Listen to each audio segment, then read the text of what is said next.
আসসালামু আলাইকুম ভিউয়ার্স, আমি নতুন একটা গরু কিনে এনেছি। নতুন গরু কেনার পর আমি কি কি করি আজকের ভিডিওতে আপনারা দেখতে পাবেন। নতুন গরু কিনে আনার পর সর্বপ্রথম আমার কাজ হচ্ছে ওইটাকে ভালো করে গোসল করে দেওয়া, যাতে ওইটার শরীরে কোনো ময়লা আবর্জনা কিছু না থাকে।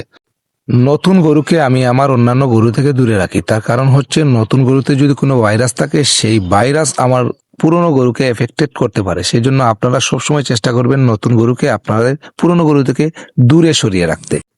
টেস্টিং হিসাবে আমি নতুন গরুকে দিচ্ছি গমের ভুসি, ধানের খুঁড়া, ভুট্টার ভাঙ্গার একটা মিক্স পাউডার আছে, ওইগুলা আমি বর্তমানে খেতে দিচ্ছি। তারপর হচ্ছে এসএ মিটমোর কেটল ফিড, ওইটা দিচ্ছি। যেহেতু ষাঁড় গরু সেহেতু মোটা তাজার জন্য ওই ফিডটা আমি ইউজ করি, ঠিক আছে। তারপর হচ্ছে লবণ, লবণ দিয়ে আমি 40 থেকে 50 গ্রাম, অল্প কিছু পানি দিয়ে আমি ওই খাবারটাকে ভালো করে মিক্স করি যাতে গরুটা ভালোভাবে খেতে পারে।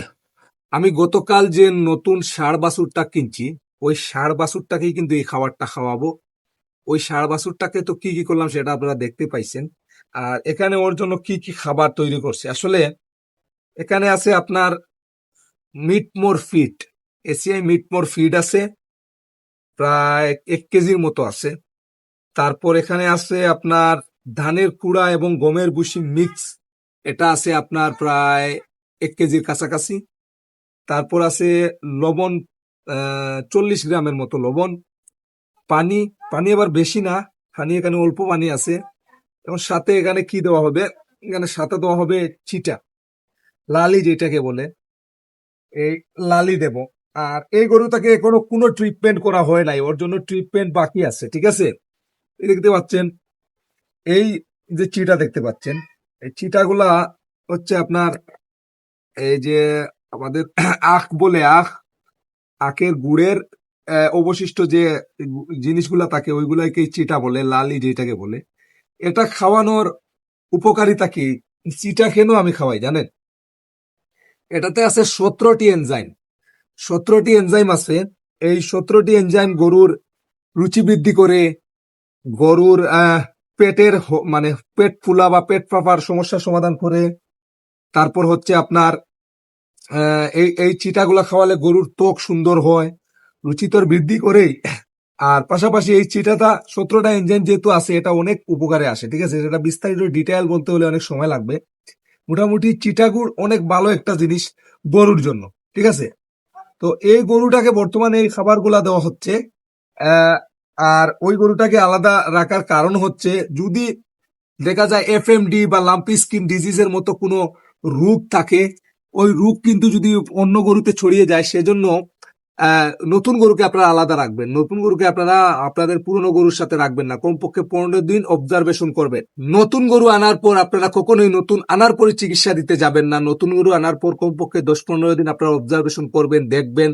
তারপর গিয়ে ওই গরুটা যখন আপনার এখানে খাপ খাইয়ে নেবে, খাবার দাবার দেখবেন মোটামুটি ঠিক আছে, সবগুলা ঠিক আছে, কোনো অন্যান্য কোনো অসুখ বিসুখ নেই, তখন গিয়ে ট্রিটমেন্ট করবেন। ট্রিটমেন্টটা কি? সর্বপ্রথম ট্রিটমেন্টই হচ্ছে কৃমির ওষুধ, লিভার টনিক, এটা আপনাকে গরুকে দিতে হবে, জিঙ্ক দিতে হবে। তারপর কি করতে হবে? তারপর গরুটাকে আপনার অন্যান্য ভিটামিন খাওয়াতে হবে। তো এই গরুটাকে আমি এই বর্তমানে খাবারটা দিচ্ছি গোসল করানোর পর। গরুটা একটু রোদে দিছি, গরুটা এনে এই খাবারটা খাওয়াবো। তো ভিউয়ার্স, আপনারা দেখতে পাচ্ছেন গরুটা তেমন খাচ্ছে না, কম খাচ্ছে। তার কারণ হচ্ছে এই গরুটা হয়তো এই খাবারে অভ্যস্ত নেই, তাই এই খাবারটা আমি অল্প তৈরি করেছি। তাই যে কোনো সময় আপনারা নতুন গরুর জন্য খাবার তৈরি করলে অল্প তৈরি করবেন, কারণ ওই খাবার সে নাও খেতে পারে বা ওই খাবারে সে অভ্যস্ত নাও থাকতে পারে। আপনারা দেখতে পাচ্ছেন অন্যান্য গরু হলে আমার এই খাবারটার সাথে সাথেই খেয়ে নিত, এই গরুটা আস্তে আস্তে আস্তে আস্তে খাচ্ছে। তার কারণ হচ্ছে এই গরুটা এই খাবারে অভ্যস্ত নেই। যে কোনো সময় আপনারা নতুন গরু যদি কিনে আনেন, সর্বপ্রথম তাকে অবজারভেশন করবেন, তাকে আলাদা রাখবেন। কোয়ারেন্টাইন যে বুঝেন, কোয়ারেন্টাইন মতো রাখবেন, তাকে আলাদা রুমে রাখবেন। আলাদা গরু আপনার ঘরের গরু থেকে আলাদা করে দিবেন। কারণ যদি তার মধ্যে এফএমডি, লাম্পি স্কিন ডিজিজ বা অন্যান্য কোনো ভাইরাস থাকে, সেটা আপনার ঘরের ভালো গরুতে ওইটা ছড়িয়ে পড়বে। তারপরে কি হবে? সমস্ত গরু আপনার অসুস্থ হয়ে যাবে। তাই যে কোনো নতুন গরুকে আপনারা আলাদা রাখবেন। আর একটা জিনিস মাথায় রাখবেন, গরুকে আপনি যেভাবে অভ্যস্ত করবেন সে ঠিক সেভাবেই অভ্যস্ত হবে। তাই তার মালিকের কাছে কিভাবে কি লালন পালন হয়েছে আমি জানি না। আর এই গরুটা আমি কেন কিনছি? এই গরুটা কিনছি একমাত্র গরুটার হাড় মার মোটা আছে, এই দেখেন, পায়ের হাড় বলেন, চামড়া টামড়া এগুলা ঢিলা ঢালা আছে, এই দেখেন, পশম গুলা কালো, সুন্দর, রং গুলাও সুন্দর। তার একটা প্রবলেম হচ্ছে তার পেট মোটা, এই পেটটা এরকম আর থাকবে না। এটার চিকিৎসা কি সেটাও আপনাদের বলে দেবো ইনশাল্লাহ। এই পেটও মোটা থাকবে না, আর এই তার ডাইসটাও এরকম থাকবে না। এর পরবর্তীতে কিরকম হলো, কেমন হলো, তার কতটুকু ওয়েট হলো, এখন বর্তমানে তার সর্বোচ্চ লাইভ ওয়েট হবে 80 থেকে 90 কেজি। 2-3 মাস পর এই গরুটার গ্রোথ কেমন আসে সেটা যদি আপনারা আপডেট জানতে চান, অবশ্যই কমেন্ট করে জানাবেন যে ভাই ওইটার আপডেট আমরা জানতে চাই পরবর্তীতে। তো আজ এই পর্যন্ত, ভিডিওটি ভালো লাগলে লাইক করবেন, চ্যানেলে নতুন হলে সাবস্ক্রাইব। ধন্যবাদ, দেখা হবে একটি ভিডিওতে। আল্লাহ হাফিজ, আসসালামু আলাইকুম।